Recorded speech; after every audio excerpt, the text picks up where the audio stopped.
Okay, so how to add the admin password? So first thing, you just light up a keypad, press back and enter. Please verify So put your admin password and enter.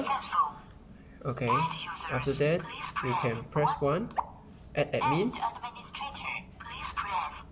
add user, after that press again 1, add admin. Okay, if you want to register a fingerprint, press 1 again. Just put your fingerprint. Put 5 times.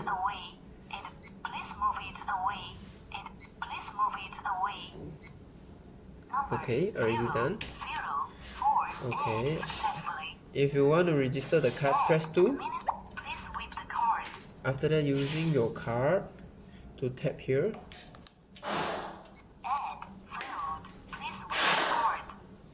Okay, after that, if you want to register the password, you need to press 3.